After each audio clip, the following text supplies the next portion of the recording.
नमस्कार, स्वागत है एलएनएमयू नोट्स में। इस वीडियो में हम लोग बात करेंगे रेजोनेंस या फिर कहिए एम्पलीट्यूड रेजोनेंस के बारे में। पिछले वीडियो में हम लोगों ने देखा हुआ है फोर्स ऑसिलेशन क्या होता है, फोर्स ऑसिलेशन का डिफरेंशियल इक्वेशन क्या होता है, फिर हम लोगों ने जो है वो डिफरेंशियल इक्वेशन का सॉल्यूशन निकाला हुआ था। आज हम लोग बात करेंगे रेजोनेंस के बारे में, जो कि उसी से रिलेटेड है और वहीं जो उसमें जो जितना सारा इक्वेशन निकाला गया था उसी को जो है वो हम लोग कंटिन्यू करने वाले हैं। छोटा छोटा कुछ टॉपिक है, जैसे रेजोनेंस हो गया हमारे पास, उसके बाद हमारे पास आएगा power dissipation, sharpness of resonance, quality factor, ये सारा चीज़ जो है वो हम लोग धीरे धीरे करके डिस्कस करेंगे। छोटा छोटा टॉपिक है, इससे जो है वो क्या होता है, इसको जो है वो इंक्लूड करके एक दो टॉपिक एक साथ जो है वो पूछ लिया जाता है, या फिर आपको जो है वो शॉर्ट क्वेश्चन में एक टॉपिक करके पूछ सकता है, या फिर इससे जो है वो ऑब्जेक्टिव निकलता है, वो तो ऑब्वियस बात है। तो रेजोनेंस की बात करेंगे तो सबसे पहले देखिए, ये जो एम्पलीट्यूड का इक्वेशन हम लोगों ने निकाला हुआ था, जब हम लोगों ने डिफरेंशियल इक्वेशन का सॉल्यूशन करना स्टार्ट किया, जब हम लोगों ने एजम्पशन किया, तो जो है वो ये हमारे पास निकल के आया था एम्पलीट्यूड का वैल्यू। एम्पलीट्यूड बराबर हमारे पास ये इक्वेशन आया हुआ था, जिसको हम लोगों ने इक्वेशन 9 जो है वो नाम दिया था। इसमें देखिए एम्पलीट्यूड जो है वो इस फैक्टर पे, ये जो हमारे पास इक्वेशन है डिनोमिनेटर, ये जो डिनोमिनेटर है इस पे क्या कर रहा है, डिपेंड कर रहा है। ठीक है, अगर ये जो वैल्यू है, ये वैल्यू कम होगा तो एम्पलीट्यूड ज़्यादा होगा, और ये वैल्यू अगर ज़्यादा है तो एम्पलीट्यूड कम होगा। इस इक्वेशन से हम लोग को ये पता चल रहा है। और ये जो इक्वेशन है ये खुद जो है वो इसके वैल्यू पे डिपेंड कर रहा है। अगर ये जो है, ये वाला जो वैल्यू है पूरा, अगर ये कम होगा तो ये ज़्यादा होगा, और ये ज़्यादा होगा तो ये कम होगा। ठीक है, तो अब हम लोग क्या करेंगे, अब हम लोग देखेंगे कि वो जो क्या बोलते हैं फ्रीक्वेंसी वगैरह है, या फिर जो वैल्यू है हमारे पास, वो कौन सा वैल्यू है जिस पे हमारे पास मैक्सिमम एम्पलीट्यूड हम लोग को देखने को मिलेगा, या जो फ्रीक्वेंसी है वो फ्रीक्वेंसी कौन सा है, ये सारा चीज़ अब हम लोग देखने वाले हैं। रेजोनेंस क्या होता है, रेजोनेंस का अगर डेफिनेशन देखें हम लोग, तो रेजोनेंस का डेफिनेशन अगर हम लोग देखें तो यहाँ पे देखिए क्या लिखा हुआ है कि the phenomenon in which the amplitude of the force harmonic oscillator becomes maximum for the particular value of frequency of driving force is called resonance या फिर एम्पलीट्यूड रेजोनेंस। कहने का मतलब क्या है कि ड्राइविंग फोर्स का, यानी जो एक्सटर्नल पीरियडिक फोर्स है, जो बाहर से फोर्स लगाया जा रहा है, उसके फ्रीक्वेंसी का वो वैल्यू, उसके फ्रीक्वेंसी का, यानी जो बाहर से फोर्स लगाया जा रहा है उस फोर्स के फ्रीक्वेंसी का वो वैल्यू जिस पे क्या है, फोर्स हार्मोनिक ऑसिलेटर का एम्पलीट्यूड मैक्सिमम है, जिस पे फोर्स हार्मोनिक ऑसिलेटर का या फोर्स ऑसिलेटर का एम्पलीट्यूड मैक्सिमम है, वहाँ उस फेनोमेनन को हम लोग बोलेंगे क्या, रेजोनेंस या फिर एम्पलीट्यूड रेजोनेंस। ठीक है, ये जो डेफिनेशन है, डेफिनेशन क्या बोल रहा है, डेफिनेशन के हिसाब से ड्राइविंग फोर्स के फ्रीक्वेंसी का वह वैल्यू, ड्राइविंग फोर्स यानी external force, external periodic force, जो बाहर से फोर्स लगाया जा रहा है, फोर्स हार्मोनिक ऑसिलेटर है तो ऑब्वियसली बाहर से फोर्स लगाया जा रहा है, जिसको हम लोग ड्राइविंग फोर्स भी बोलते हैं। तो ड्राइविंग फोर्स का जो फ्रीक्वेंसी होगा, उसका वह वैल्यू जिस पे जो ऑसिलेटर है उसका एम्पलीट्यूड मैक्सिमम होगा, उससे वहाँ जो फेनोमेनन है उस फेनोमेनन को हम लोग क्या बोलेंगे, रेजोनेंस या फिर एम्पलीट्यूड रेजोनेंस। एम्पलीट्यूड रेजोनेंस या रेजोनेंस जो है वो यहाँ तक डेफिनेशन इसका क्लियर है।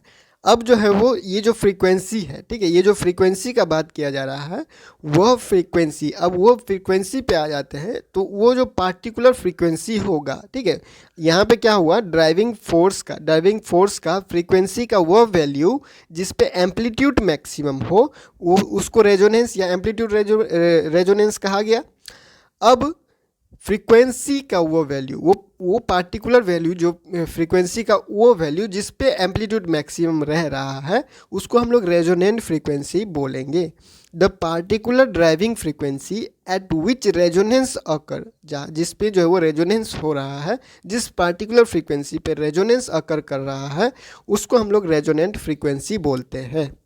ठीक है, तो अब हम लोग क्या करेंगे, ये मैक्सिमम एम्पलीट्यूड देखना है हम लोगों को, तो मैक्सिमम एम्पलीट्यूड देखना है तो ये क्या होगा, इस पे डिपेंड कर रहा है, ये वैल्यू पे डिपेंड कर रहा है। इसको हम लोग क्या करेंगे, डिफ्रेंशिएट करेंगे। इसको हम लोग क्या करेंगे, डिफ्रेंशिएट करेंगे। डिफ्रेंशिएट किसके रेस्पेक्ट में करेंगे, तो पी के रेस्पेक्ट में जो है वो डिफ्रेंशिएट करेंगे। पी के रेस्पेक्ट में क्या करेंगे, इसको डिफ्रेंशिएट करेंगे।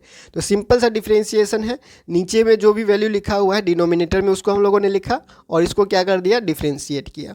डिफ्रेंशिएट कैसे करेंगे, डिफ्रेंशिएशन सिंपल है, omega square minus P square के ऊपर क्या है, होल स्क्वायर है।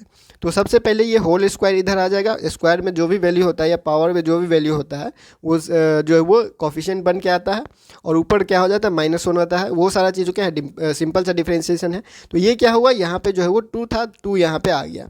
अब ये ऐसे का ऐसे ही रहेगा, ये ऐसे का ऐसे ही रहेगा। ये तो हो गया डिफ्रेंशिएट, ये पूरा इसका काम खत्म। अब इसके ब्रैकेट के अंदर आते हैं, तो ब्रैकेट के अंदर आए तो ओमेगा स्क्वायर यानी ओमेगा जो है वो कांस्टेंट है, तो वो क्या हो रहा है, वो जो है वो डिफ्रेंशिएट नहीं हो रहा है। बचा यह माइनस पी स्क्वायर, तो पी स्क्वायर का 2p हो जाएगा और माइनस साइन उसके साथ रहेगा। और ये सिंपल सा है, इसके साथ क्या करना है, 4b स्क्वायर, 4 कांस्टेंट है, b स्क्वायर कांस्टेंट है, ये ऐसे का ऐसे ही रह गया और बचा यहाँ पे p स्क्वायर, तो p स्क्वायर का 2p जो है वो डिफ्रेंशिएशन आ गया। अब क्या करेंगे, इस इक्वेशन को थोड़ा सा अरेंज कर लेते हैं। तो 2 इंटू 2 यहाँ पर हो जाएगा 4, तो माइनस 4p आ गया और यहाँ पे 4 इंटू 2 8, तो 8b स्क्वायर p। यहाँ तक हमारे पास जो है वो क्लियर है। अब क्या करेंगे, ये जो प्लस वाला चीज़ है इसको इधर लेके जाइए तो क्या हो जाएगा, यहाँ पे माइनस हो जाएगा 8b स्क्वायर p, ठीक है। और यहाँ पे माइनस 4p जो है वो इसके साथ मल्टीप्लाई में है, इसके साथ क्या है, मल्टीप्लाई में है। तो इसको हम इधर लेके जाएंगे तो ये हो जाएगा डिवाइड में, तो ये हो जाएगा माइनस 4p। तो ये हो जाएगा 4 2 जा 8, यहाँ से कैंसिल हो गया, माइनस माइनस कैंसिल हो गया, यहाँ पे बचा क्या, p से p यहाँ से कैंसिल हो गया, बचा क्या यहाँ पे 2b स्क्वायर, यहाँ पे क्या बचा 2b स्क्वायर, ठीक है। तो इसके बराबर क्या बचा 2b स्क्वायर, इसके बराबर क्या बचा 2b स्क्वायर। अब क्या करेंगे, अब कुछ नहीं करना, इसको इधर लेके जाइए, इसको इधर लेके आइए, ठीक है। माइनस का प्लस हो जाएगा, प्लस का माइनस हो जाएगा, सिंपल सा बात है। तो p स्क्वायर बराबर हमारे पास इतना आ गया, omega square minus 2b square. ये हमारे पास p स्क्वायर आ गया, तो p बराबर कितना होगा, ये स्क्वायर इधर चला जाएगा तो अंडर रूट हो जाएगा ये, ठीक है। तो स्क्वायर इधर जाएगा तो रूट हो जाएगा, तो ये हो गया रूट। और ये हमारे पास क्या आ गया, p का वैल्यू आ गया, ये हमारे पास क्या आ गया, p का वैल्यू आ गया।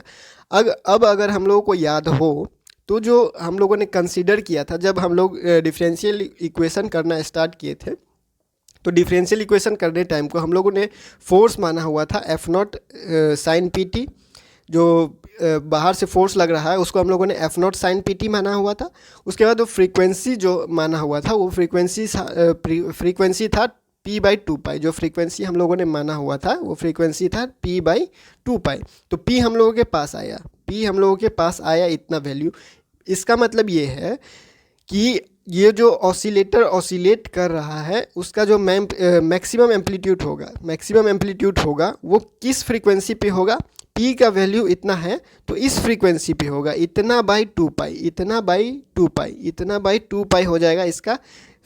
ये वैल्यू जो है वो यही वो फ्रीक्वेंसी का वैल्यू है जिस पे जो है ये क्या हो रहा है, मैक्सिमम हमारे पास एम्पलीट्यूड आ रहा है ऑसिलेटर का, फोर्स ऑसिलेटर का या ड्रिवन ऑसिलेटर का जो एम्पलीट्यूड मैक्सिमम होगा जिस फ्रीक्वेंसी के जिस वैल्यू पे, वो हमारे पास ये आ रहा है इतना बाई 2π।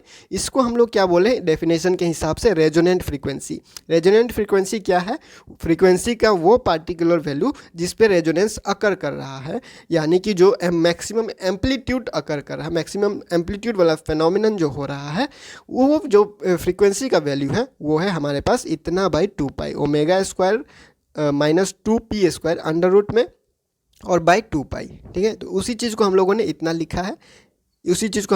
लिखा है, हमारे पास इस चीज़ को हम लोग क्या बोले हैं, रेजोनेंट फ्रीक्वेंसी। इस चीज़ को हम लोग क्या बोले हैं, रेजोनेंट फ्रीक्वेंसी।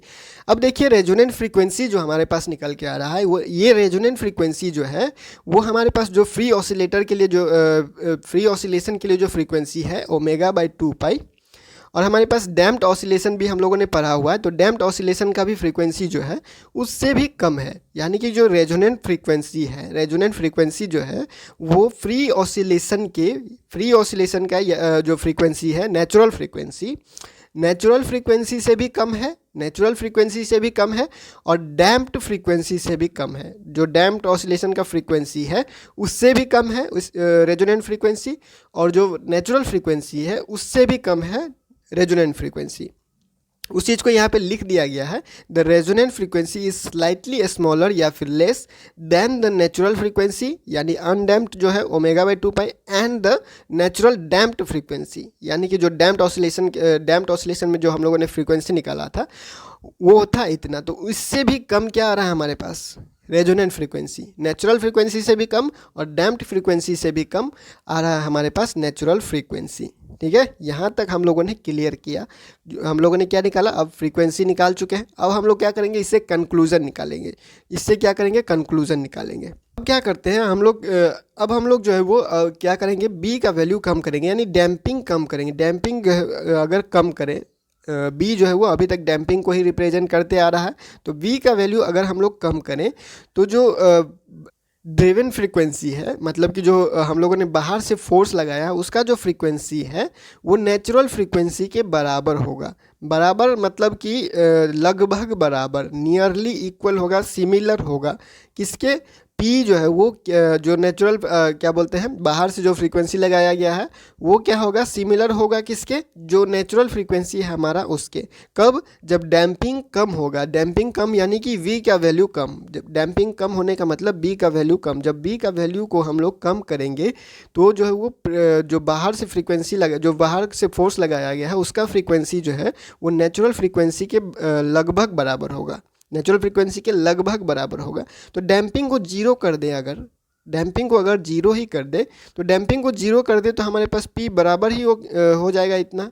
ठीक है, पी बराबर ही ओमेगा हो जाएगा, यानी कि जो दोनों जो फ्रीक्वेंसी है, नेचुरल फ्रीक्वेंसी और जो ड्रिवन फ्रीक्वेंसी है, जो बाहर से हम लोगों ने फोर्स लगाया है उसका फ्रीक्वेंसी और जो नेचुरल उसका फ्रीक्वेंसी है, वो दोनों क्या हो जाएगा, बराबर हो जाएगा। कब बराबर होगा, जब डैम्पिंग जीरो होगा, यानी कि वी का वैल्यू अगर जीरो ही कर दे, बी का वैल्यू जीरो कर दे तो ओमेगा बराबर पी आ जाएगा हमारे पास। ठीक है, तो बी का वैल्यू अगर जीरो कर दिया जाए तो हमारे पास पी का वैल्यू जो है वो पी का वैल्यू ओमेगा जो है वो बराबर हो जाएगा। ठीक है, तो इससे हम लोगों को क्या पता चल रहा है कि जो एम्पलीट्यूड होगा, एम्पलीट्यूड रेजोनेंस, यानी रेजोनेंस कब अकर होगा, जब यहाँ से ड्रिवन फ्रीक्वेंसी और नेचुरल फ्रीक्वेंसी बराबर हो जाए। ड्रिवन फ्रीक्वेंसी और नेचुरल फ्रीक्वेंसी जब बराबर हो जाए, ड्रिवन फ्रीक्वेंसी नेचुरल फ्रीक्वेंसी जब बराबर हो जाए दोनों, तब हमारे पास जो है वो रेजोनेंस अकर करेगा या एम्पलीट्यूड रेजोनेंस अकर करेगा, ऐसा हम लोग बोल सकते हैं।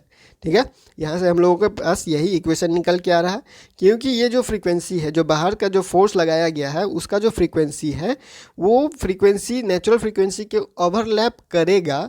सुपर इम्पोज आप बोल सकते हैं, दोनों एक साथ जब आ जाएगा तभी ये हमारे पास क्या आएगा, मैक्सिमम एम्पलीट्यूड आएगा। ऐसा जो है वो इस इक्वेशन से हम लोग बोल सकते हैं। ठीक है, और यही जो कंडीशन है, this is the condition of amplitude resonance. ये जो कंडीशन है, ये कंडीशन क्या है, एम्पलीट्यूड रेजोनेंस का कंडीशन है। अब हम लोग क्या करेंगे, मैक्सिमम एम्पलीट्यूड निकालेंगे। तो मैक्सिमम एम्पलीट्यूड निकालने के लिए क्या करेंगे, मैक्सिमम एम्पलीट्यूड निकालने के लिए ये जो हमारे पास शुरुआती एम्पलीट्यूड का वैल्यू है, हमारे पास जो शुरुआती एम्पलीट्यूड हम लोग जो निकाले हुए हैं, इसमें क्या करेंगे, ये जो पी है, इस पी स्क्वायर का जो है वो यहाँ पे हम लोग वैल्यू डालेंगे। तो देखिए पी स्क्वायर हमारे पास क्या है, यहाँ पे पी स्क्वायर हमारे पास है omega square minus 2b square, omega square minus 2b square. तो इसको क्या करेंगे, यहाँ पे पुट करेंगे। यहाँ पे क्या करेंगे हम लोग, इसमें पुट करेंगे। तो पी स्क्वायर के जगह पे ओमेगा, ठीक है, ओमेगा यहाँ पे स्क्वायर माइनस 2b स्क्वायर, यहाँ से हम लोग पुट करेंगे। तो ये क्या है, ओमेगा स्क्वायर और ये माइनस 2b। ठीक है, तो यहाँ पे माइनस पहले से ऑलरेडी है, तो माइनस इसके साथ होगा, तो ये माइनस ओमेगा स्क्वायर, उसके बाद माइनस इसके साथ मल्टीप्लाई, तो यानी कि ये माइनस से क्या हो जाएगा, प्लस हो जाएगा, तो प्लस 2b स्क्वायर। तो इस p के जगह पे हम लोग क्या करेंगे, p के जगह पे हम लोग पुट करेंगे omega square plus 2b square. Omega square जगह पे 2b स्क्वायर हम लोग इस p के जगह पे पुट करेंगे। तो आगे बढ़ते हैं, हम लोग बस उसको क्या कर दिए, यहाँ पे पुट करते हैं। ठीक है, तो पुट करने के बाद हमारे पास जो आता है वो देखते हैं। ठीक है, तो इसको हम लोग क्या कर दिए, यहाँ पे ऐसे पुट कर दिए। ठीक है, अब पुट करने के बाद यहाँ पे देखिए ये क्या हो रहा है, ओमेगा स्क्वायर से ओमेगा स्क्वायर कैंसिल। ठीक है, ओमेगा स्क्वायर से ओमेगा स्क्वायर कैंसिल, बचा यहाँ पे 2b स्क्वायर का होल स्क्वायर, तो 2b² का होल स्क्वायर हो जाएगा हमारे पास 4b का पावर 4, 4 इंटू बी के पावर 4 हो जाएगा। तो b के पावर 4 को हम लोगों ने b² इंटू b² लिख दिया। अब ये जैसे था वैसे ही रह गया। अब हम दोनों में से कॉमन निकालें। कॉमन क्या निकालें? 4b², 4b²। 4b² क्या करेंगे? बाहर निकालेंगे रूट से, तो बचेगा हमारे पास 2b। तो 2b रूट से बाहर निकल के ये बन गया। यहाँ पे बचा b² और प्लस p², तो b² प्लस p²। ये हमारे पास क्या आ गया? Amplitude maximum, maximum amplitude. ये हमारे पास क्या आ गया? Maximum amplitude. तो मैक्सिमम एम्पलीट्यूड कब होगा? जब मैक्सिमम एम्पलीट्यूड जो है वो कब होगा? ये डैम्पिंग फैक्टर पे क्या करेगा? डिपेंड करेगा। ये क्या करेगा? डैम्पिंग फैक्टर बी पे जो है वो डिपेंड करेगा। ये जितना कम होगा, ये जितना कम होगा, मैक्सिमम एम्पलीट्यूड का वैल्यू उतना ज़्यादा होगा। ये जितना कम होगा, वी का वैल्यू जितना कम होगा, यानी डैम्पिंग जितना कम होगा, मैक्सिमम एम्पलीट्यूड का वैल्यू उतना ही ज़्यादा होगा। मैक्सिमम एम्पलीट्यूड का वैल्यू उतना ही ज़्यादा होगा। तो वी का वैल्यू 0 कर दे तो v का वैल्यू 0 कर देंगे तो मैक्सिमम एम्पलीट्यूड का वैल्यू जो है वो मैक्सिमम एम्पलीट्यूड का वैल्यू क्या हो जाएगा? इन्फिनिटी हो जाएगा। और इन्फिनिटी मैक्सिमम एम्पलीट्यूड जो है वो प्रैक्टिकली पॉसिबल नहीं होता है। जो क्या होता है? इन्फिनिटी वैल्यू, मैक्सिमम एम्पलीट्यूड का इनफाइनाइट वैल्यू जो है वो प्रैक्टिकली पॉसिबल नहीं होता है। डैम्पिंग नेचुरली, डैम्पिंग जो है वो नेचर में एग्जिस्ट करता है। ठीक है, तो ये हमारे पास हो गया मैक्सिमम एम्पलीट्यूड का कहानी। ठीक है, तो रेजोनेंस या बोलिए, या फिर एम्पलीट्यूड रेजोनेंस, या फिर हमारे पास क्या आ गया? हमारे पास मैक्सिमम एम्पलीट्यूड बोलिए। ये सारा चीज़ जो है वो क्लियर हो चुका है। हम लोग बात करेंगे नेक्स्ट में जो है वो क्या बोलते हैं, sharpness of resonance, power dissipation, quality factor, ये सारा चीज़ बचा हुआ है, उस पर भी डिस्कस कर लेंगे। उसके बाद हम लोग नेक्स्ट टॉपिक जो है वो स्टार्ट करेंगे। तो फोर्स ऑसिलेशन में रेजोनेंस खत्म हो चुका है। तो आज के लिए इतना ही। मिलते हैं अगले वीडियो में अगले अपडेट के साथ LNAB नोट्स के यूट्यूब चैनल पे।